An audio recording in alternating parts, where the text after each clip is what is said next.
Alors cette mélodie, vous la connaissez forcément, on a beaucoup de chance, énormément de chance cet après-midi à Saint-Maur de recevoir un monstre sympathique, un mythe, un synonyme de bonheur, une Madeleine de Proust. Casimir, c'est tout ça, c'est l'île aux enfants. Et Casimir, c'est aussi vous, Yves Brunier. Et vous, d'ailleurs, vous venez de publier un livre, Yves Brunier, dans la peau d'un monstre gentil, ma vie avec et sans Casimir, que je vous conseille. Et la première question qui vient à l'esprit, c'est finalement, comment fait-on pour être l'inconnu le plus célèbre de France ? C'est les hasards de la vie. En fait, moi, personnellement, j'ai pas du tout d'ego et je préfère avoir un personnage qui est resté dans les mémoires et qui reste important dans l'esprit de toute une génération, plutôt qu'être reconnu dans la rue. Donc, ça s'est fait un petit peu tout seul. C'est en fait aussi des hasards de la vie. Casimir était né pour vivre 3 mois et 40 ans après, il est toujours là. Alors pour les plus jeunes, pour ceux qui ont moins de 40 ans, est-ce que vous pourriez nous rappeler comment est né Casimir à l'époque ? Alors Casimir, en fait, au départ, c'est une commande. Il y avait une émission américaine qui s'appelait Rue Sésame, qui a été connue dans le monde entier. Et l'émission américaine, ça n'était pas du tout adapté au public français. Donc il y a un jeune producteur qui s'appelait Christophe Isard qui a voulu réadapter cette émission, qui était en même temps ludique et pédagogique. Et puis donc, on m'a commandé le personnage. Il fallait un personnage qui tienne debout sur 2 pieds, qui puisse jouer avec des enfants et des comédiens. Dans l'émission d'origine, c'était un oiseau, Big Bird, donc j'avais dessiné un oiseau, un kangourou, un pingouin et Casimir. Et on a gardé Casimir parce que comme c'est un animal imaginaire, on n'était pas prisonnier du caractère de l'animal. Est-ce qu'au début, Casimir n'était pas beaucoup plus lourd, encombrant et un peu difficile à manier ? Au départ, Casimir, il y avait eu ce qu'on appelle une émission pilote où il ressemblait vraiment à un dinosaure. Il avait un très long cou, il était manipulé avec la tête dans la main. Et puis c'était un petit peu dramatique parce que les enfants, on ne pouvait pas avoir de plan à la caméra, les enfants et Casimir. Donc Casimir a rétréci. Chacun travaille, tout le monde dans son coin à la télé. Donc le décor était ouvert. Et quand j'ai découvert les maquettes du décor, pour pas qu'il ressemble à un caméléon sur une laitue, il est devenu orange. Voilà. Donc il est devenu tel qu'il est à présent. Est-ce que ce monstre gentil a un peu bouffé votre vie quelque part ? Parce que je sais que vous avez beaucoup de passion, le dessin, la peinture, ainsi de suite. Est-ce que finalement ce monstre gentil n'a pas un peu empiété sur votre vie, bouffé votre vie ? Oui, il était né pour vivre 3 mois et 40 ans après, il est toujours là. Donc effectivement, il a pas mal empiété sur ma vie. Mais c'est un dédoublement, c'est pas le problème c'est un rôle, Casimir. Et donc je sors du personnage de Casimir, j'étais Yves Brunier. Donc ça n'a pas du tout été un handicap. Et bon, c'est une étiquette, effectivement. Bon, Yves Brunier, c'est Casimir, mais Yves Brunier, ce livre en est un petit peu l'explication. C'est pas uniquement ça. J'avais déjà une vie avant Casimir, et puis Casimir est parti au placard, il est parti, il revient, il part, il revient. Et donc il y a eu tous les à côté. Donc j'ai quand même eu beaucoup de choses que j'ai vécues en dehors de ce personnage. Il faut notamment rappeler au public qui est là que vous êtes marionnettiste de formation, ce qui est plutôt une profession un peu rare. Et dans l'autobiographie, vous racontez ce périple incroyable que vous avez mené en 2 chevaux avec Gentil. Oui. Et vous êtes allé à la découverte de marionnettes du monde entier. Est-ce que vous pouvez revenir là-dessus ? Au départ, j'ai une formation de décorateur et de comédien. J'ai fait donc l'école des arts appliqués, le centre d'art dramatique de la rue Blanche, qui s'appelle l'ENSAT maintenant. Et c'est tout à fait par hasard. Je suis parti avec Philippe Gentil faire ce tour du monde, qui est un voyage d'études sur les marionnettes patronné par l'UNESCO, en tant que photographe et caméraman. Et comme le moyen de survie était un spectacle de marionnettes que nous avions, je suis venu à la marionnette un petit peu par hasard. Mais en fait, dans la vie, je crois que rien n'est dû au hasard complet. Il y a toujours des hasards prévus, j'imagine, par le destin. Est-ce qu'à votre avis, Casimir, en 2015, pourrait revenir à la télévision ? Ou est-ce que c'est pas un personnage un peu désuet ? Il va m'engueuler si je dis ça, oui. Mais est-ce que ça pourrait fonctionner encore ça ? Il y a un côté déjà, Casimir, qui pourrait marcher. Physiquement, il ne se démode pas parce qu'il n'a pas de vêtements, il est tout nu, donc il n'y a pas de souci. Il pourrait revenir, oui, en évoluant, tous les personnages, en fait, il a quand même évolué déjà un petit peu depuis le départ, puisqu'on a un spectacle où il est...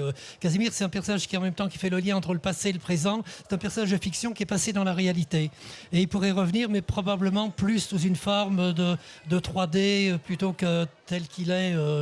Voilà, il pourrait se permettre de faire en 3D ce qu'il n'a jamais pu faire en réalité. Avec ses petits bras et ses petites jambes, il ne peut pas sauter en parachute, il ne peut pas faire de ski nautique. En 3D, il pourrait le faire.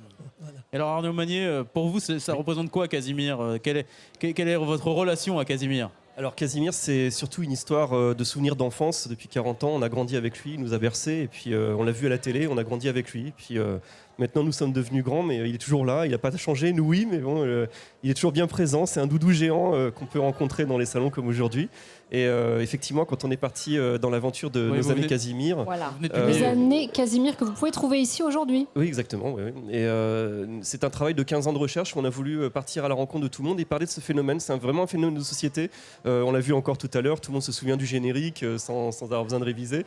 Et voilà, on voulait retranscrire un petit peu, redonner aux gens un passeport pour lire aux enfants, pour retrouver cette partie d'enfance qu'on a tant aimée. Et alors justement, rendre heureux les enfants, ça représente quoi pour vous? Parce que finalement, c'est ça, Casimir, c'est un souvenir d'enfance, c'est quelque chose qu'on a en tête. Ça représente quoi pour vous de rendre heureux les enfants finalement? C'est un privilège. Moi, je suis le premier étonné de voir les souvenirs, surtout par rapport au livre Nos années Casimir d'Arnaud, où les gens retrouvent des anecdotes et ça replonge immédiatement dans des souvenirs qu'ils ont vécus. Casimir, de toute façon, il est un petit peu indémodable parce c'était en même temps, d'abord, il se démode pas physiquement, comme je le disais. Il est écologiste avant la lettre. Il a toujours défendu la tolérance, etc. Donc les préceptes. Casimir, c'est un enfant de 7 ans. En fait, les enfants se retrouvaient dans Casimir. Il faisait les bêtises qu'il rêvait de faire. Et en même temps, il leur apprenait déjà à développer leur vocabulaire et puis des concepts absolument immuables qui sont justement la protection de l'environnement et la tolérance, etc. Donc de ce côté-là, il est quand même indémodable, je pense. Outre Casimir, vous avez développé d'autres personnages connus, une mascotte bien célèbre. Je ne sais pas si on peut dire un mot. Footix, c'est le personnage d'une... C'est vous?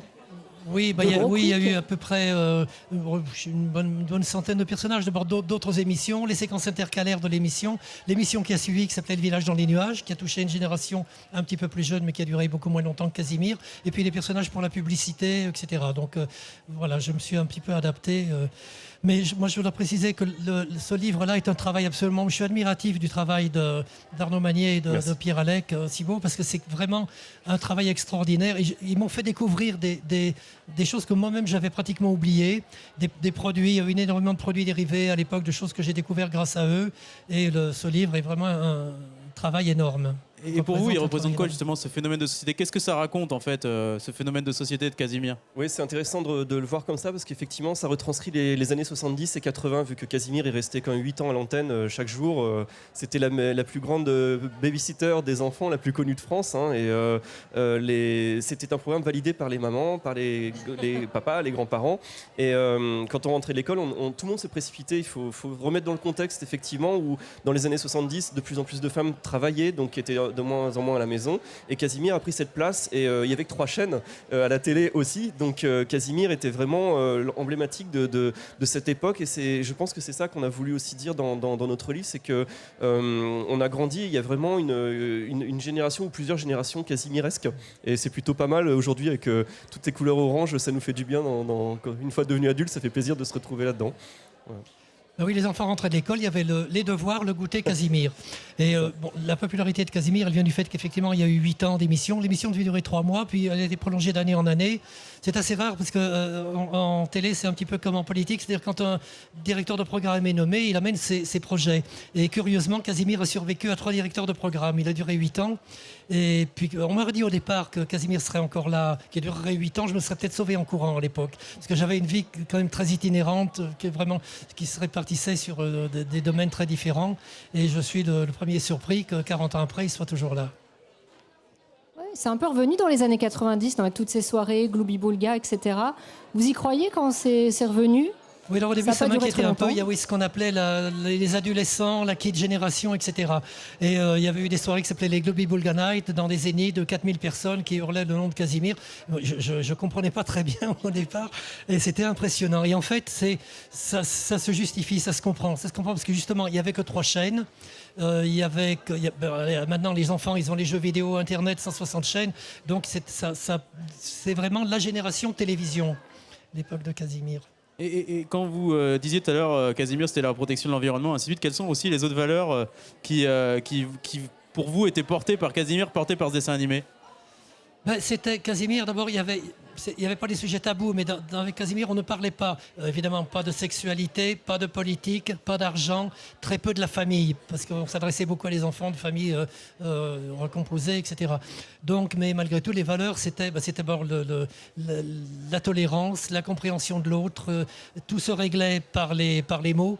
C'était pas comme les ninjas qui réglaient ça à coup de pied dans les dents. Casimir, ça se réglait par la parole, en douceur. Je vais compléter aussi sur les années 90. Casimir s'est arrêté en 82 à la télé et a disparu des écrans totalement après avoir été là chaque jour pendant 8 ans. Donc ça a fait vraiment un manque. Et c'est à partir de 1992 exactement, donc 10 ans plus tard, que Jean-Luc Delarue a décidé de faire une émission spéciale sur Canal+, en disant que sont-ils devenus. Et donc il y avait bien sûr Yves Brunier, mais d'autres personnes comme Christophe Izard, le créateur, Jean-Louis Terrangle, Monsieur Dusnob, Julie, etc. Et en fait, on s'est rendu compte qu'il y avait un manque. Et pas seulement en France, parce que ça a été diffusé en Belgique et dans pas mal de pays francophones aussi, comme au Canada. Et on s'est rendu compte aussi, en fouinant un peu, qu'il y a eu des adaptations. Par exemple, il y en a une en Afrique du Sud, donc il y a eu un Casimir en Afrique du Sud, et puis en Algérie aussi, dans les pays du Maghreb. Donc on s'est vraiment rendu compte qu'il y avait un phénomène comme ça de générationnel et de société aussi, pas mondiale, mais on va dire francophone.